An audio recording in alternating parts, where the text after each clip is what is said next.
ಜ್ಯೋತಿಷ್ಯ ಶಾಸ್ತ್ರದಲ್ಲಿ ಆಧುನಿಕ ತಂತ್ರಜ್ಞಾನವನ್ನು ಬಳಸಿ ಸಿದ್ಧಪಡಿಸಿರುವ ಗೋಲ್ಡ್ರಿ ಆಸ್ಟ್ರೋ ಆ್ಯಪ್ ಮುಖಾಂತರ ನಮ್ಮ ಜೀವನದಲ್ಲಿನ ಆರೋಗ್ಯ, ವಿದ್ಯಾಭ್ಯಾಸ, ವೃತ್ತಿ ಜೀವನ, ಮದುವೆ ವಿಚಾರ, ಸಂತಾನ, ಆಸ್ತಿ, ಪ್ರಯಾಣ, ವ್ಯಾಜ್ಯದಂತಹ ವಿಚಾರಗಳ ಬಗ್ಗೆ ಅತ್ಯಂತ ಸರಳ ರೀತಿಯಲ್ಲಿ ತಿಳಿಯಬಹುದಾಗಿದೆ. ಡಿಸೆಂಬರ್ 21ರಂದು ಶುರುವಾಗುವ ನಕ್ಷತ್ರನಾಡಿ ತರಗತಿಗೆ ಸೇರಿ ಹಾಗೂ ಕೇವಲ 15 ದಿನಗಳಲ್ಲಿ ಪ್ರತಿದಿನ 1.5 ಗಂಟೆಯಂತೆ ಝೂಮ್ ಆ್ಯಪ್ ಮುಖಾಂತರ ಆನ್ಲೈನ್ ತರಗತಿಯನ್ನು ಕಲಿಯಿರಿ. 20,000ಕ್ಕೂ ಹೆಚ್ಚಿನ ವಿದ್ಯಾರ್ಥಿಗಳಿಗೆ ನಕ್ಷತ್ರನಾಡಿ ಜ್ಯೋತಿಷ್ಯವನ್ನು ಕಲಿಸಿಕೊಟ್ಟಿರುವ ಪಂಡಿತ್ ದಿನೇಶ್ ಗುರುಜಿಯವರ ತರಗತಿಗೆ ಇಂದೇ ನೋಂದಾಯಿಸಿ. ಸುಲಭವಾದ ಮತ್ತು ಶಾಸ್ತ್ರೋಕ್ತವಾದ ಜ್ಯೋತಿಷ್ಯ ಶಾಸ್ತ್ರವನ್ನು ಕಲಿಯಿರಿ. ಹೆಚ್ಚಿನ ಮಾಹಿತಿಗಾಗಿ ಇಂದೇ ನಮ್ಮ ನಕ್ಷತ್ರನಾಡಿಯನ್ನು ಸಂಪರ್ಕಿಸಿ. ಧನ್ಯವಾದಗಳು.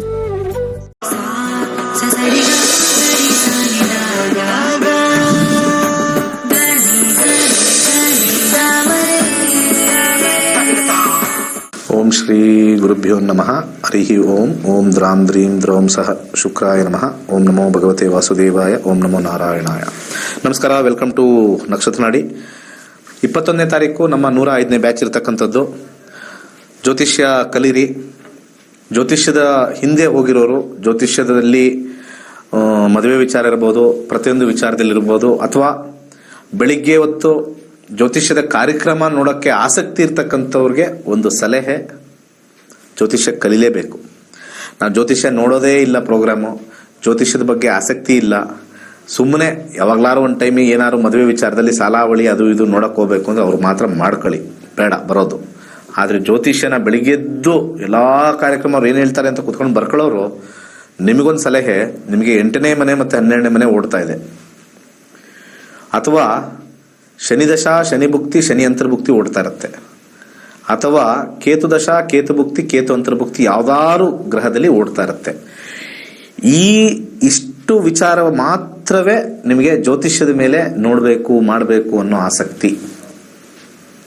ಜ್ಯೋತಿಷ್ಯದಲ್ಲಿ ಆಸಕ್ತಿ ತುಂಬ ಜನ ಹೇಳ್ತಾ ಇರ್ತಾರೆ, ಇವಳು 3 ಹೊತ್ತು ಟಿವಿ ನೋಡ್ತಾ ಇರ್ತಾರೆ, ಇರೋ ಬರೋ ಚಾನೆಲ್ ಎಲ್ಲ ನೋಡ್ತಾರೆ, ಅವ್ರೇನು ಹೇಳಿದ್ರು ನೋಡ್ಕೊಂಡು ಬರ್ಕೊಳ್ಳೋದು, ಇವ್ರೇನು ಹೇಳಿದ್ರು ನೋಡ್ಕೊಂಡು ಬರ್ಕೊಳ್ಳೋದು. ನಿಮಗೆ 8ನೇ ಮನೆ 12ನೇ ಮನೆ ಆಕ್ಟಿವೇಟ್ ಆಗಿರುತ್ತೆ. ಯಾವ್ದಾದ್ರು ಗ್ರಹ, 9 ಗ್ರಹದಲ್ಲಿ 8ನೇ ಮನೆ 12ನೇ ಮನೆ ಇದ್ದೇ ಇರುತ್ತೆ. ಅದಿಲ್ಲ ಅಂದ್ರೂ ಕೂಡ ನಿಮಗೆ ಶನಿ ಗ್ರಹ ಅಥವಾ ಕೇತು ಗ್ರಹ ಪ್ರಮುಖವಾಗಿ ಪಾತ್ರ ವಹಿಸಿರ್ತಾರೆ.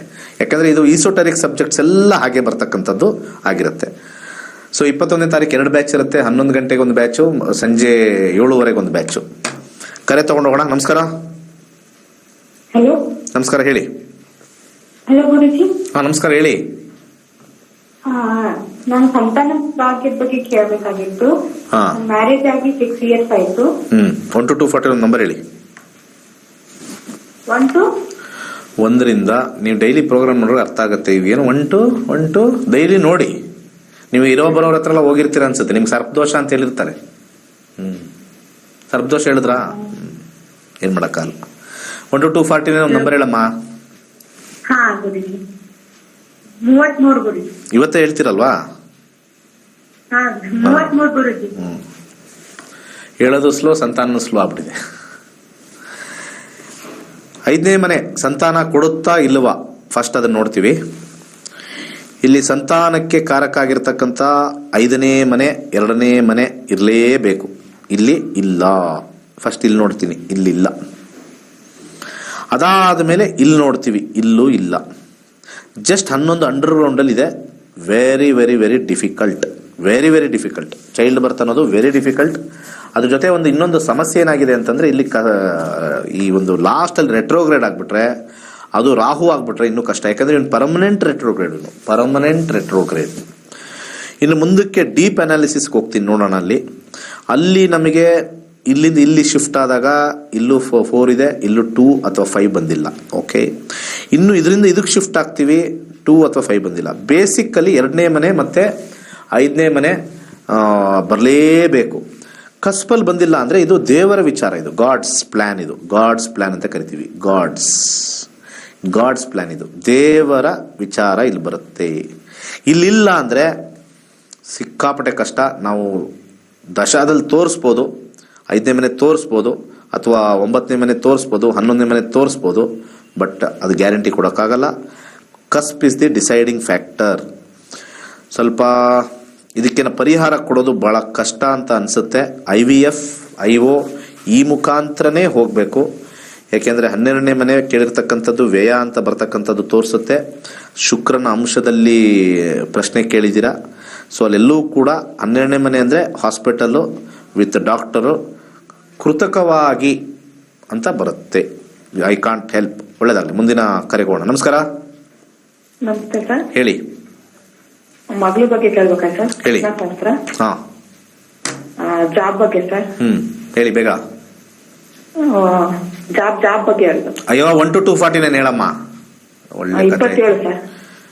ಜಾಬ್ ಬಗ್ಗೆ ಒಂದು 50 ಸತಿ ಕೇಳಿ. ಪ್ರಶ್ನಾಶಾಸ್ತ್ರ ಅಂದ್ಮೇಲೆ 1ರಿಂದ 249 ಕೇಳ್ಬೇಕಲ್ವನಮ್ಮ? ಹಾ, ಹೇಳಿ ಅಂತಂದ್ರೆ ಹೇಳೋದಿಲ್ಲ ಅದನ್ನ ಒಂದ್ ಸತಿ. ಹಾ, ಮತ್ತೆ ಹೇಳಿ. 27. ಏನ್ ಓದಿದ್ದಾರೆ ಅದು ಗೊತ್ತಿಲ್ಲ. ಏನ್ ಓದಿದ್ದಾರೆ? MSc ಏನಂದ್ರೆ? MSc microbiology. MSc. ಅವರೆಲ್ಲ ಓದಿರೋರು ಮಲಗಿದ್ದಾರೆ, ಪಕ್ಕದಲ್ಲಿದ್ದಾರೆ. ಅವ್ರು ಯಾಕೆ ಮಾತಾಡ್ಸಕ್ ಬಿಡಲ್ಲ ನೀವು? ಮಾತಾಡ್ಸ್ಬಿಟ್ರೆ ಏನೋ ಉದ್ರೋಗುತ್ತಾ ಗಂಟು? ಅವ್ರ ವಿಚಾರ ಅವ್ರು ಕೇಳ್ಕೋಬೇಕು. 12ನೇ ಮನೆ ಇವ್ರಿಗೆ ವಿಚಾರದಲ್ಲಿ ಇಲ್ಲಿ 10ನೇ ಮನೆ ಬಂದಾಗ ಇಲ್ಲಿ ನಾನು ಈ ಒಂದು ಕಾಂಬಿನೇಷನ್ 2 ಆಪ್ಷನ್ ಕೊಡ್ತೀನಿ. ಒಂದು ಟೀಚಿಂಗ್ ಲೈನ್ ಹೋಗಿ, ಇಲ್ಲ ಅಂದ್ರೆ ಮಲ್ಟಿನ್ಯಾಷನಲ್ ಕಂಪನಿಗೆ ಅಪ್ಲೈ ಮಾಡಬೇಕು. ಹಾಗೆ 9ನೇ ಮನೆ ಬಂದಿರೋದ್ರಿಂದ ಯಾರ್ದಾರು ಒಂದು ಸಪೋರ್ಟ್ ಇಂದ ಹೋಗ್ಬೇಕು. ಯಾರಾದ್ರೂ ರೆಕಮೆಂಡ್ ಮಾಡಿ, ಅರ್ಥ ಆಯ್ತಾ? ಯಾರಾದ್ರೂ ಫ್ರೆಂಡ್ಸ್ ಹೋಗಿರೋರು ಆ ಒಂದು ಕಂಪನಿಗೆ, ಅದು ಹೋಗೋದ್ರಿಂದ ಆಗತ್ತಿಲ್ಲಿ 2 ವಿಚಾರ ಕೊಟ್ಟಿದ್ದೀನಿ. ಒಂದು ಟೀಚಿಂಗ್ ಲೈನ್ ಹೋಗ್ಬೋದು, ಇನ್ನೊಂದು ಮಲ್ಟಿನ್ಯಾಷನಲ್ ಕಂಪನಿ. ಎಲ್ಲಿಂದ ಆಗುತ್ತೆ ಲಾಸ್ಟಲ್ಲಿ ಟೇಸ್ಟಲ್ಲಿ? ಅದು ಆ ಕಾಂಬಿನೇಷನ್ ನೋಡಿದಾಗ ಸಹಾಯ ಹಸ್ತದಿಂದ ಯಾವಾಗ ಆಗುತ್ತೆ ಅದನ್ನ ನಾವು ದಶಾಕ್ ಬರಬೇಕು. ಸೂರ್ಯ ದಶಾ, ಶನಿ ಭುಕ್ತಿ, ಗುರು ಅಂತರ್ಭುಕ್ತಿ. ಗುರು ಅಂತರ್ಭುಕ್ತಿಲಿ ನಾವು ನಕ್ಷತ್ರದಲ್ಲಿ 2ನೇ ಮನೆ, 6ನೇ ಮನೆ, 10ನೇ ಮನೆ, 11ನೇ ಮನೆ ಯಾವಾಗ ಬರುತ್ತೆ ಅಂತ ಇಲ್ಲಿ ನೋಡ್ತೀವಿ. ಇಲ್ಲಿ ಬಂದಿಲ್ಲ ಅಂತಂದ್ರೆ ನಾವು ಇಲ್ಲಿಗೆ ಹೋಗೋದು ಸ್ವಲ್ಪ ಕಷ್ಟ. ನೆಕ್ಸ್ಟ್ ಗುರು ಆದ ನಂತರ ಶನಿ ಬರುತ್ತೆ. ಶನಿಲಿ 11 ಬರೋದ್ರಿಂದ ನೋಡೋಣ ಅಲ್ಲಿ ಶನಿ ಅಂತರ್ಭುಕ್ತಿ ಬರುತ್ತಾ ಅಂತ ನೋಡೋಣ. ಸೂರ್ಯ 2024-18ಕ್ಕೆ ಆದ ನಂತರ ಬುಧ ಸ್ಟಾರ್ಟ್ ಆಗ್ಬಿಡ್ತಾನೆ. ಬುಧನಲ್ಲಿ ಬುಧ. ಓಕೆ, ಶನಿ ಮುಗಿದೋಗಿ ಬುಧನಲ್ಲಿ ಬುಧ. Yes, fantastic. 2025 31ನೇ ತಾರೀಕು ಜನವರಿ ಒಳಗಡೆ ಕೆಲಸದಲ್ಲಿ ಇರ್ತಾರೆ. 31st ಜನವರಿ 2025 ಒಳಗಡೆ ಚೆನ್ನಾಗಿರುತ್ತೆ. ಪ್ರಶ್ನಾಶಾಸ್ತ್ರದಲ್ಲಿ ವಿಶೇಷವಾಗಿ ಶನಿ 10-11 ಬಂದಿರೋದ್ರಿಂದ ಓಂ ಶ್ರೀ ಶನೇಶ್ವರಾಯ ಸ್ವಾಹ ಈ ಮಂತ್ರನ ಯಥೇಚ್ಛವಾಗಿ ಹೇಳ್ಕೊಳ್ಳಿ. ಸಕ್ಸಸ್ ಗ್ಯಾರಂಟೀಡ್ ನೆಕ್ಸ್ಟ್ ಇಯರ್ ಜನವರಿ ಒಳಗಡೆ. ಮುಂದಿನ ಕರೆಗೋಣ. ನಮಸ್ಕಾರ. ಮಾತಾಡಿ. ಹಲೋ. ಹಾ, ಹೇಳಿ. ಹಲೋ, ಕೇಳಿಸ್ತಾ ಇದೆಯಾ? ಕಾಲ್ ಕೇಳಿಸ್ತಾ ಇಲ್ಲ ಅಂದ್ರೆ ನೆಕ್ಸ್ಟ್ ಕಾಲ್ ಕೊಡಿ. ಅವ್ರಿಗೆಲ್ಲೋ ಹಲೋ ಹಲೋ ಅಂತ ಇದ್ದಾರೆ. ನಮಸ್ಕಾರ. ಕರೆಕ್ಟಾಗಿ ಮಾಡ್ರಿ.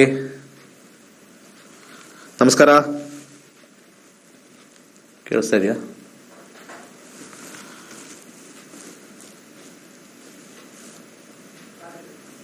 ನಮಸ್ಕಾರ. ನಮಸ್ಕಾರ ಗುರುಜಿ. ಹೇಳಿ. ಪ್ರಶ್ನೆ ಶಾಸ್ತ್ರಕ್ಕೆ ಹೋಗ್ಬೇಕಾಗಿತ್ತು. ಏನ್ ವಿಚಾರ? ಒಂದು ಸರ್ಕಾರಿ ಕೆಲಸಕ್ಕೆ ಟ್ರೈ ಮಾಡ್ತಾ ಇದ್ದೆ, ಆಗುತ್ತಾ ಇಲ್ಲ ಅಂತ. ಎಷ್ಟು ಏಜು? 25. ಏನ್ ಓದಿರೋದು? B engineer. ಯಾಕೆ ಓದಿದ್ರಿ ಬಿ? ಏನಕ್ಕೆ ಹೋದ್ರೆ? ಗವರ್ಮೆಂಟ್ ಕೆಲಸಕ್ಕೆ ಹೋಗಿ ಬಿ ಓದಿದ್ರ? ಅಷ್ಟೊಂದು ಕಷ್ಟಪಟ್ಟು ಯಾವ್ದಾರು ಒಂದು ಡಿಗ್ರಿ ಓದ್ಬೇಕಾಗಿತ್ತು. ಯಾವ್ದಾರು ಒಂದು ಡಿಗ್ರಿ BA ಮಾಡ್ಬಿಟ್ಟು ಗವರ್ಮೆಂಟ್ ಟ್ರೈ ಮಾಡ್ಬೋದಲ್ಲ ಆರಾಮಾಗಿ. 1 to 241 ನಂಬರ್ ಹೇಳಿ, ಸಿಗತ್ತೆ ನೋಡೋಣ. 46 ಜಾಬ್. 6th ಕಸ್ಪ್ ಅಂತ ನೋಡ್ತೀವಿ, ಅದರಲ್ಲಿ ಆಗುತ್ತಾ ಅಂತ. ಮತ್ತೆ 10th ಕಸ್ಪ್ ಎರಡನ್ನೂ ನಾವು ಸಮ ಪ್ರಮಾಣವಾಗಿ ನೋಡ್ಬೇಕು. 10ನೇ ಕಸ್ಪ್ ನೋಡ್ತೀವಿ. ಸೂರ್ಯ, ಎಸ್, ನಿಮ್ಮ ಆಲೋಚನೆ, ನಿಮ್ಮ ವಿಚಾರದಲ್ಲಿ ಜಾಬು ಸೂರ್ಯನಿಂದ ಆಗತ್ತೆ. ಆದರೆ ಯಾವಾಗ ಇಲ್ಲಿ ರೆಟ್ರೋಗ್ರೇಡ್ ಬರುತ್ತೆ ಸ್ವಲ್ಪ ಕಷ್ಟ. 6ನೇ ಮನೆ ರೆಟ್ರೋಗ್ರೇಡ್ ಆಗಿದ್ರೆ ಸ್ವಲ್ಪ ಡಿಲೇ ಆಗುತ್ತೆ. 9ನೇ ಮನೆ ಇದು ಅಷ್ಟೇ ಸಹಾಯಹಸ್ತದಿಂದ ಬರಬೇಕು. 6ನೇ ಮನೆ ನೋಡ್ಬಿಡೋಣ ಹಂಗೇನೆ. 6ನೇ ಮನೆ also shows 10th house but retrograde. ಎಲ್ಲ ಹತ್ರಕ್ಕೆ ಬಂದು ಕೈ ಹೋಗುತ್ತೆ. ಇದು ಸ್ವಲ್ಪ ಕಷ್ಟ ಇದೆ. ಎಲ್ಲ ಹತ್ರದಲ್ಲಿ ಬಂದು ಹೋಗುತ್ತೆ, ಏನು ಮಾಡೋಕ್ಕಾಗಲ್ಲ. ಹತ್ರದಲ್ಲಿ ಬಂದು ಹೋಗುತ್ತೆ. ಸೂರ್ಯ ಚಂದ್ರಲ್ಲಿ ಯಾರಾದರೂ 10 ಯಾರಿದ್ದಾರೆ ಅಂತ ನೋಡೋಣ. 10 ರಾಹು ಒಂದೇ ಇರೋದು. 9, 10 ಶನಿ ಇದ್ದಾರೆ. ಅದು ಬಿಟ್ಟು ದಶಾ ಭುಕ್ತಿಯಲ್ಲಿ 9, 8, 10 ಇಲ್ಲಿ ಕೊಡ್ತಾರೆ. 2, 6 ಬುಧ ಬಿಟ್ಟು ನೆಕ್ಸ್ಟ್ ಕೇತು ಬರ್ತಾರೆ. ಸೊ ನಿಮಗೆ ಯೋಗದಲ್ಲಿ ನಿಮಗೆ ಸೂರ್ಯ ದಶಾ 2025 ಅಕ್ಟೋಬರ್ ಒಳಗಡೆ ನಿಮಗೆ ಟ್ರೈ ಮಾಡಿ. ಅದ್ರ ಮೀರಿ ಸ್ವಲ್ಪ ಕಷ್ಟ ಬರೋದು. ಮುಂದಿನ ಕರೆಗೋಣ. ನಮಸ್ಕಾರ. ನಮಸ್ಕಾರ.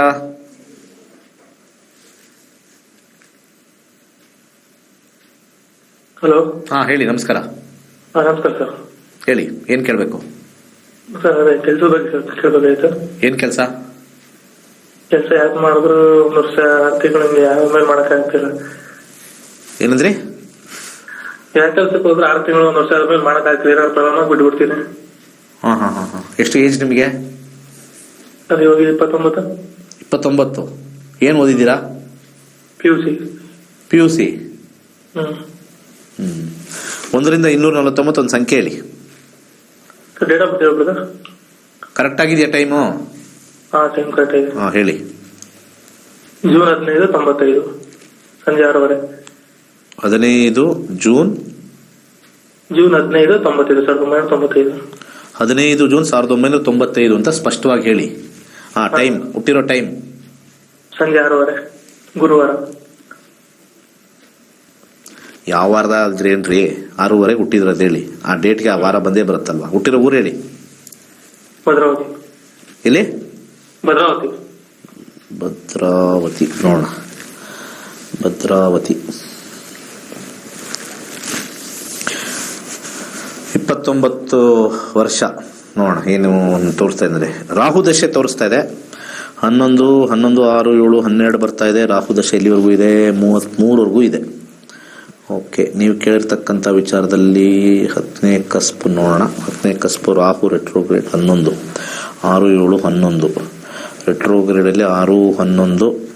ಸರ್ವಿಸ್ ಇಂಡಸ್ಟ್ರಿಯಲ್ಲಿ ಇರಬೇಕು. ಸರ್ವಿಸ್ ಇಂಡಸ್ಟ್ರಿ ಅಂತಂದ್ರೆ ಈ ಯಾವುದೋ ಬರ್ತಾವಲ್ಲ ಸರ್, ಡೆಲಿವರಿ ಅದೆಲ್ಲ ಬರ್ತಾವಲ್ಲ, ಸರ್ವಿಸ್ ಇಂಡಸ್ಟ್ರಿ ಏನ್ ಹೇಳ್ತೀವಿ ಅದು? ಎಂಥದೋ ಕಂಪನಿ ಹೆಸರು ಯಾವ್ದಾದ್ರು ಬರ್ತಾವಲ್ಲ ಸರ್, ಸ್ವಿಗ್ಗಿ, ಝೊಮ್ಯಾಟೊ ಅಂಥದ್ರಲ್ಲಿ 6-11 ಕಾಂಬಿನೇಷನ್, 7-11 ಕಾಂಬಿನೇಷನ್ ಬಿಸ್ನೆಸ್ ವಿಚಾರದಲ್ಲಿ ಆ ಕಂಪನಿಲಿ ಸೇಲ್ಸ್, ಮಾರ್ಕೆಟಿಂಗ್, ಸರ್ವಿಸ್ ಮಾಡೋವಂಥದ್ದು, ಏರ್ಟೆಲ್ ಇರ್ಬೋದು, ಯಾವುದೋ ಕಂಪ್ನಿಗಳು ಇರ್ತಾವಲ್ಲ, ಜಿಯೋ, ಅಂತ ಕಂಪ್ನಿಲಿ ಇದ್ದರೆ ಒಂದು ಕಡೆ ನಿಲ್ಬಹುದು. ಏನೇನು ಕೆಲಸ ಮಾಡಿದ್ದೀರಾ?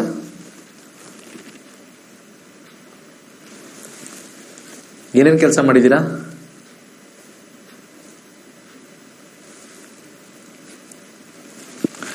ಸರಿ, ಎಲ್ಲೋ ಹೋದ್ರು ಅವರು, ಬೇರೆ ಕೆಲಸಕ್ಕೆ ಹೋದ್ರು ಅನ್ಸುತ್ತೆ. ಸ್ವಲ್ಪ ವೇಟ್ ಮಾಡಿ. ಓಕೆ, ಮುಂದಿನ ಕರೆಗೋಣ.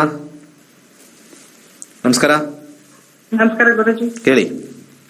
ನಮ್ಮ ಮನೆಯವ್ರ ಬಗ್ಗೆ ಕೇಳಬೇಕಾಯ್ತು ಗುರುಜಿ. ಡೇಟ್ ಆಫ್ ಬರ್ತ್ ಬಂದು 8/7/74. ನಿಧಾನ ಕೇಳಿ. 8/7 ಜುಲೈ ಅಂತ ಹೇಳಿಮ್ಮ. Okay sir. ಕರೆಕ್ಟ್ ಆಗಿ ಹಾಕೋಬಹುದು. 8/7 ಅಂದ್ರೆ ಅದಕ್ಕೆ ಉಲ್ಟಾ ಆದಂಗ ಆಗುತ್ತೆ. 8 ಜುಲೈ 1974. ಓಕೆ. ಟೈಮ್ ಬಂದು 12:55 ಮಧ್ಯಾಹ್ನ. ಹುಟ್ಟಿದೂರು? ಇವರು ಊರು ಆದೋನಿ, ಆಂಧ್ರ. ಆದೋನಿ. ಹೌದು. ಪ್ಲೇಸ್ ಇದೆ ಸರ್, ಮನೆ ಕಟ್ಟಕ್ ಆಗ್ತಾ ಇಲ್ಲ. ಸರಿ ಬಿಡಿ, ಇನ್ನೊಂದ್ ಪ್ಲೇಸ್ ತಗೊಳ್ಳೋಣ ಅಂದ್ರೆ ಅದನ್ನು ಆಗ್ತಾ ಇಲ್ಲ. ಅದೇ ಮನೆ ಕಟ್ಟ ಯೋಗ ಇದೆನಾ? ಇಲ್ಲ, ಯೋಗ ಅಲ್ಲ ರೀ, ಮನೆ ಕಟ್ಟೋ ಟೈಮ್ ಬರುತ್ತಾ ಅಷ್ಟೇ, ಅದನ್ನ ಯೋಗ ಅಂತ ಕರೆಯಲ್ಲ. ಯೋಗ ಇರುತ್ತೆ. ಇದು ದಶಾಭುಕ್ತಿ ಬಂದಿಲ್ಲ ಅಂದ್ರೆ ಏನ್ ಮಾಡೋದು? ಶನಿ ದಶ ನಡೀತಾ ಇದೆ ಈಗ. 2026ಕ್ಕೆ ರಾಹು ಇದೆ. ರಾಹು 9ನೇ ಮನೆ, 4 ಇಲ್ಲ. ಶನಿ ಕಾರಕ ಮನೆ ಕಟ್ಟಕ್ಕೆ. ರಾಹು ಆದ್ಮೇಲೆ ಗುರು ಬರ್ತಾನೆ. ಗುರುನಲ್ಲಿ ಕಟ್ತೀರಾ. 2026 ಆಗಸ್ಟ್ ಆದ್ಮೇಲೆ ಕಟ್ತೀರಾ. 2026 ಅಥವಾ 27 ಸ್ಟಾರ್ಟಿಂಗ್ ಅಲ್ಲಿ ಗೃಹ ಪ್ರವೇಶ ಆಗೇ ಆಗುತ್ತೆ. ಯಾಕೆಂದ್ರೆ ಅಲ್ಲಿ ಹಣದ ವಿಚಾರನೂ ಸ್ವಲ್ಪ ಇಲ್ಲಿ ಕಾಂಬಿನೇಷನ್ ಅಲ್ಲಿ ತೋರಿಸ್ತಾ ಇದೆ. ಹಣದ ವಿಚಾರದಲ್ಲೂ ಹುಷಾರಾಗಿರ್ಬೇಕು. ಯಾಕೆಂದ್ರೆ ಇಲ್ಲಿ ಗುರು ದಶ ಬಂದಾಗ 4 ಅನ್ನೋದು 1, 6 ಅನ್ನೋದು +5 ಅನ್ನೋದು ಸ್ವಲ್ಪ ಹುಷಾರಾಗಿ ಪ್ಲಾನ್ ಮಾಡಿ ಮನೆ ಕಟ್ಟಿ 26ಕ್ಕೆ ಮಾಡೇ ಮಾಡ್ತಾರೆ. ಹಣ ಸ್ವಲ್ಪ ಕೂಡಿಟ್ಟು ಮಾಡಿ ಅಂತ ಹೇಳಿ ಅವರ ಜಾತಕದ ಮೇಲೆ ಬರುತ್ತೆ. ಮುಂದಿನ ಕರೆಗೋಣ. ನಮಸ್ಕಾರ, ಮಾತಾಡಿ.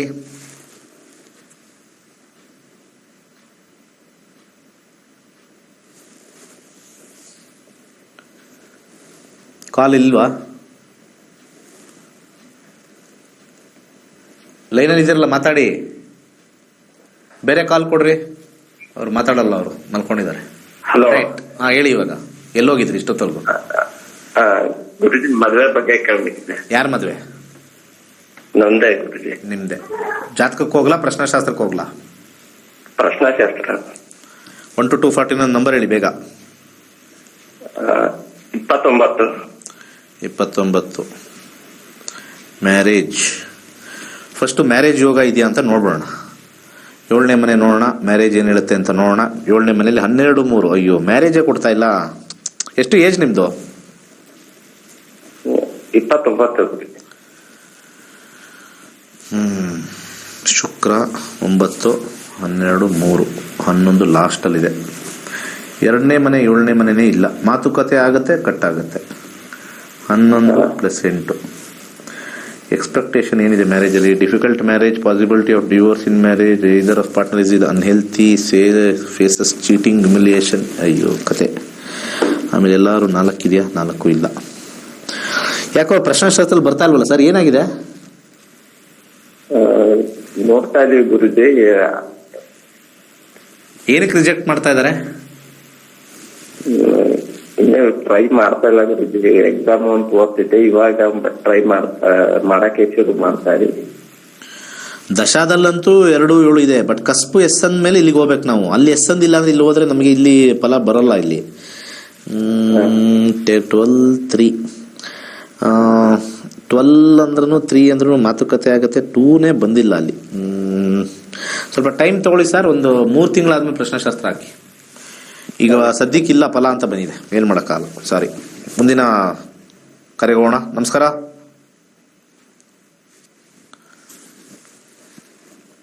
ಮಾತಾಡಿ.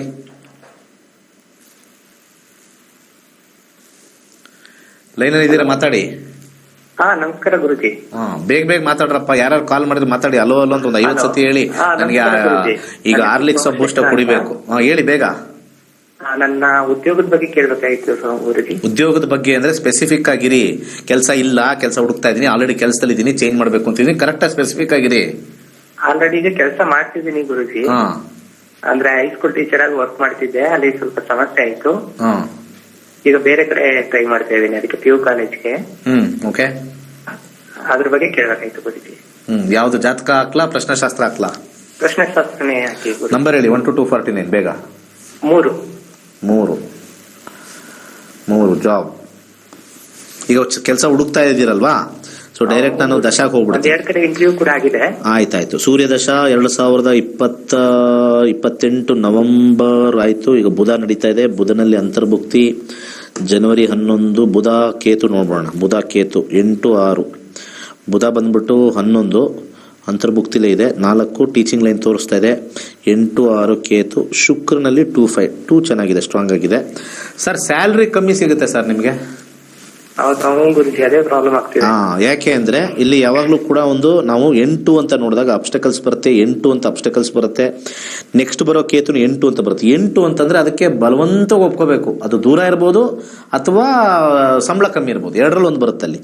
ಸೊ ಸಂಬಳ ಕಮ್ಮಿ ಬರುತ್ತೆ, ಬಟ್ ಅದು ಸಿಕ್ಕೇ ಸಿಗುತ್ತೆ. ನೀವು ಸ್ವಲ್ಪ ಪ್ರಶ್ನಾಶಾಸ್ತ್ರದಲ್ಲಿ ಅಕ್ಸೆಪ್ಟ್ ಮಾಡ್ಕೊಳ್ಳಿ ಅಂತ ಬರ್ತಾ ಇದೆ. ನಾನು ನಿಮಗೆ ಸ್ವಲ್ಪ ಸಜೆಷನ್ ಮಾಡೋದು, ಸ್ವಲ್ಪ ಗೋಧಿನ ಭಾನುವಾರ ದಾನ ಮಾಡಿ. ಹಾಗೆ ಅದ್ರ ಜೊತೆಗೆ ಸ್ವಲ್ಪ ಹೆಸರು ಕಾಳನ್ನ ಬುಧವಾರ ದಾನ ಮಾಡಿ. ಸ್ವಲ್ಪ ನಿಮ್ಮ ಪೊಸಿಷನ್ ಸ್ವಲ್ಪ ಸ್ಟ್ರಾಂಗು, ದುಡ್ಡು ಕಾಸು ಸ್ಟ್ರಾಂಗ್ ಮಾಡ್ಕೋಬೇಕು ಅಂದ್ರೆ ಬಲಗೈ ಮಧ್ಯದ ಬೆರಳಿಗೆ ಒಂದು ಜಿರ್ಕಾನ್ ಹಾಕೊಳ್ಳಿ, 7 ಮುಖದ ರುದ್ರಾಕ್ಷಿ ಹಾಕೊಳ್ಳಿ. ಇಷ್ಟೇ ನೋಡಬೇಕು. ಪ್ರಶ್ನೆಗಳು ಕರೆಕ್ಟಾಗಿ ಹೇಳುತ್ತೆ.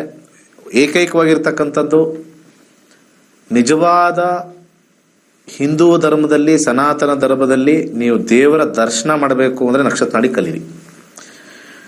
ಯಾರು ಬೆಳಿಗ್ಗೆ ಬರೋರು ಯಾರು ಈ ತರ ಚಾನ್ಸೇ ಇಲ್ಲ ಹೇಳಕ್ಕೆ. ನಿಮಗೆ ದೇವರ ದರ್ಶನ ಇಲ್ಲಿ ಆಗತ್ತೆ. ಇದು 100 ಅಲ್ಲ, 1000% ಅಲ್ಲ, 1,00,000% ಅಂತ ಹಾಕಿ ಹೇಳ್ತಾ ಇದ್ದೀನಿ. ನಿಮಗೆ ದೇವರ ದರ್ಶನ ನಿಜವಾಗ್ಲೂ ಗ್ರಹಗಳಿದಾವ, ಗ್ರಹಗಳು ನಮ್ಮನ್ನು ಗೈಡ್ ಮಾಡ್ತಾವ ಅಂತಂದ್ರೆ ನಕ್ಷತ್ರ ನಾಡಿ ಪ್ರೋಗ್ರಾಮ್ ನೋಡಿ ಕಲೀರಿ. ದೇವರ ದರ್ಶನ ಆಗತ್ತೆ. ಕ್ಲಾಸಿಗೆ ಸೇರ್ಕೊಳ್ಳಿ. ದೇವರೇ ನಿಮ್ಮ ಜೊತೆ ಇರ್ತಾರೆ. ಸರ್ವೇ ಜನ ಸುಖಿನೋ ಭವಂತು. ಕೈಲಾಶ್ ಯಂತ್ರವು ಅತ್ಯಂತ ಪ್ರಾಚೀನವಾದ ಶಕ್ತಿಶಾಲಿಯಾದ ಯಂತ್ರವಾಗಿದೆ. ಸರಿಸುಮಾರು 800ರಿಂದ 1000 ವರ್ಷಗಳ ಹಿಂದೆ ಹಲವಾರು ಸಂಯೋಗಗಳಿಂದ ರಚಿಸಲ್ಪಟ್ಟಿರುವ ಯಂತ್ರವೇ ಈ ಕೈಲಾಶ್ ಯಂತ್ರ. ಇಂಟರ್ನೆಟ್ ಅಲ್ಲಿ ಗೂಗಲ್ ಅಲ್ಲಿ ಹುಡುಕಿದ್ರೆ ಕೈಲಾಶ್ ಯಂತ್ರದ ಹಿನ್ನೆಲೆ ಹುಡುಕಿದ್ರೆ ನಿಮಗೆ ಖಂಡಿತ ಸಿಗುತ್ತೆ. 800ರಿಂದ 1000 ವರ್ಷಗಳ ಹಿಂದೆ ಒಂದು ಹಲವಾರು ಕಾಂಬಿನೇಷನ್ಸ್ ನ ಮಿಕ್ಸ್ ಮಾಡಿರ್ತಕ್ಕಂಥ ವಿಶೇಷವಾಗಿರ್ತಕ್ಕಂಥ ಒಂದು ಯಂತ್ರವೇ ಕೈಲಾಶ್ ಯಂತ್ರ. ಈ ಯಂತ್ರದ ವಿಶೇಷತೆ ಬಹಳಷ್ಟಿದೆ. ಇದರ ಮಧ್ಯದಲ್ಲಿ ಕೋರ್ ಅಂತ ನಾವೇನ್ ಕರಿತೀವಿ, ಇದು ಚೈನೀಸ್ ನ್ಯೂಮರಾಲಜಿ ಬರ್ತಕ್ಕಂತ ಲೋಶೋ ಗ್ರಿಡ್. ಹಾಗೆ ಇದರ ಸುತ್ತ ಇರತಕ್ಕಂಥದ್ದು ವಿಶೇಷವಾಗಿರ್ತಕ್ಕಂಥ 12 ಪ್ರಾಣಿಗಳು. ಅದು ಚೀನಿ ಪ್ರಾಣಿಗಳು, ಅನಿಮಲ್ ಸ್ಪಿರಿಟ್ಸ್ ಅಂತ ಹೇಳಿ ಕೆಲವರು ಮಾಡ್ತಾರೆ. ಅದರ ಸುತ್ತ ಔಟರ್ ಲೇಯರ್ ಇರತಕ್ಕಂಥ ವಿಶೇಷವಾಗಿರ್ತಕ್ಕಂಥ ಮಂತ್ರ. ಅದಾದ್ಮೇಲೆ 4ರಲ್ಲಿ ದಿಗ್ಬಂಧ ಆಗಿರ್ತಕ್ಕಂಥದ್ದು. ಒಂದು ಓಮಿಂದ ದಿಗ್ಬಂಧ ಆಗಿದೆ, ಇನ್ನೊಂದು ಸ್ವಸ್ತಿಕಿಂದ ದಿಗ್ಬಂಧನ ಆಗಿದೆ, ಒಂದು ಶಿವನ ಒಂದು ಅಂಶ ಆಗಿರ್ತಕ್ಕಂಥ ಫೋಟೋಯಿಂದ ದಿಗ್ಬಂಧನ ಆಗಿದೆ, ಕೊನೆಯಲ್ಲಿ ಒಂದು ತ್ರಿಶಕ್ತಿ ಇರತಕ್ಕಂಥ ತ್ರಿಶೂಲದಿಂದ ದಿಗ್ಬಂಧನ ಆಗಿರ್ತಕ್ಕಂಥದ್ದು. ಈ ಒಂದು ಯಂತ್ರ ನೆಮ್ಮದಿ, ಹಣಕಾಸು ವಿಚಾರ ಮತ್ತೆ ಆರೋಗ್ಯಕ್ಕೆ ಶಕ್ತಿಶಾಲಿಯಾಗಿರ್ತಕ್ಕಂಥ ಒಂದು ಯಂತ್ರ. ಸೊ ಅನೇಕ ಕಡೆಯಲ್ಲಿ ನಿಮಗೆ ಇದರದ್ದು ಕಬ್ಣ ಮಿಕ್ಸ್ ಕಮ್ಮಿ ರೇಟಲ್ಲೂ ಸಿಗುತ್ತೆ, ಹಾಗೆ ಬರೀ ಕಾಪರ್ ಸಿಗುತ್ತೆ, ಬರೀ ಬ್ರಾಸ್ ಸಿಗುತ್ತೆ. ನಮ್ಮಲ್ಲಿ ವಿಶೇಷವಾಗಿರ್ತಕ್ಕಂಥ ಬ್ರಾಸ್ ಅಲ್ಲಿ ಮಾಡಿರ್ತಕ್ಕಂಥ ವಿಶೇಷವಾಗಿರ್ತಕ್ಕಂಥ ಕೈಲಾಶ ಯಂತ್ರ ಪ್ರಾಣ ಪ್ರತಿಷ್ಠೆ ಮಾಡಿ ನಿಮಗೆ ತಲುಪಿಸ್ತಕ್ಕಂಥದ್ದು. ಮತ್ತೆ ಅದರದ್ದು ಗೇಜು ಬಹಳ ಇಂಪಾರ್ಟೆಂಟ್ ಆಗಿದೆ. ಯಾಕಂದ್ರೆ ನಮ್ಮ ಕೈಲಾಶ ಯಂತ್ರ ನಮ್ಮಲ್ಲಿ ಸಿಗ್ತಕ್ಕಂಥದ್ದು ಗೇಜ್ ದಪ್ಪ ಇರುತ್ತೆ. ದಪ್ಪ ಇದ್ದಷ್ಟು ಕೂಡ ಯಂತ್ರ ಬಲಿಷ್ಠವಾಗಿರುತ್ತೆ, ಯಂತ್ರದ ಒಂದು ಕಾರ್ಯ ಬಲಿಷ್ಠವಾಗಿರುತ್ತೆ. ಬೇರೆ ಕಡೆ ಎಲ್ಲ ತೆಳು ಇರುತ್ತೆ. ಅದು ಸೇಲ್ಸ್ ಕಾನ್ಸೆಪ್ಟ್ ಅಲ್ಲಿ ಮಾಡಿದ್ರು ಕೂಡ, ನಾವಾಗ್ಲಿ ಅವರಾಗ್ಲಿ ಮಾಡಿದ್ರು ಕೂಡ ನಾವು ಒಂದು ಪ್ರಮಾಣದಲ್ಲಿ ಮಾಡ್ತಕ್ಕಂಥ ಒಂದು ವಿಚಾರ. ಸೊ ಅದನ್ನ ದೇವರ ಮನೆಯಲ್ಲಿ ಅಥವಾ ದೇವರ ಜಗಲಿಲಿ ಯಾವುದೇ ದಿಕ್ಕಲ್ಲಿ ಇಟ್ಟು ಕೆಂಪು ಹೂವಿನಲ್ಲಿ ಪೂಜೆ ಮಾಡತಕ್ಕಂಥದ್ದು. ಆ ಕೆಂಪು ಹೂವಿನಿಂದ ಕೆಳಗಡೆ ಕೊಟ್ಟಿರ್ತಕ್ಕಂಥ ಮಂತ್ರ ಓಂ ಕ್ಲೀಂ ಹರ್ ವೀರಾಯ ಭೂಶಂಕರ ಲಕ್ಷ್ಮೀ ಕುರುಕುರು ಸ್ವಾಹ ಎನ್ನುವ ವಿಶೇಷವಾಗಿರ್ತಕ್ಕಂಥ ಮಂತ್ರನ ಸೋಮವಾರ 108 ಸತಿ ಪಠನೆ ಮಾಡಬಹುದು. ಆಸಕ್ತಿ ಇರೋರು, ಸಮಯ ಇರೋರು ಪ್ರತಿನಿತ್ಯ ಆ ಯಂತ್ರದ ಮುಂದೆ ಪಠನೆ ಮಾಡಿದ್ರೆ ನಾವು ಹೇಳಬೇಕಾಗಿಲ್ಲ, ನಿಮ್ಮ ಎಕ್ಸ್ಪೀರಿಯನ್ಸ್ ನೀವೇ ಆಗ್ತೀರಾ. ಈ ಯಂತ್ರವನ್ನು ವಿಶೇಷವಾಗಿ ಹಿತ್ತಾಳೆಯಿಂದ ರಚಿಸಿ ಪ್ರಾಣ ಪ್ರತಿಷ್ಠೆ ನಂತರ ತಲುಪಿಸಲಾಗುತ್ತದೆ. ಕೈಲಾಶ ಯಂತ್ರಕ್ಕಾಗಿ ನಮ್ಮ ನಕ್ಷತ್ರ ನಾಡಿಯನ್ನು ಸಂಪರ್ಕಿಸಿ. ಧನ್ಯವಾದಗಳು. ದೇವತಾ ವಾಹನಗಳಲ್ಲಿ ಗೂಬೆಯು ಶ್ರೀ ಮಹಾಲಕ್ಷ್ಮಿಯ ವಾಹನವಾಗಿದೆ. ಗೂಬೆಯು ಕತ್ತಲನ್ನು ಭೇದಿಸುವ ಶಕ್ತಿಯನ್ನು ಹೊಂದಿರುವುದರಿಂದ ಎಲ್ಲಾ ರೀತಿಯ ಆರ್ಥಿಕ ಸಮೃದ್ಧಿಯನ್ನು ಸೂಚಿಸುತ್ತವೆ. ಗೂಬೆಯ ಉಂಗುರವನ್ನು ಧರಿಸುವುದರಿಂದ ಉತ್ತಮ ಆರ್ಥಿಕ ಬೆಳವಣಿಗೆ ಮತ್ತು ಅನಾಗತ್ಯ ಖರ್ಚುಗಳನ್ನು ನಿಯಂತ್ರಿಸಬಹುದಾಗಿದೆ. ಗೂಬೆಯ ಉಂಗುರಕ್ಕಾಗಿ ಈ ಕೆಳಗಿನ ಸಂಖ್ಯೆಗಳಿಗೆ ಕರೆ ಮಾಡಬಹುದು. ಧನ್ಯವಾದ.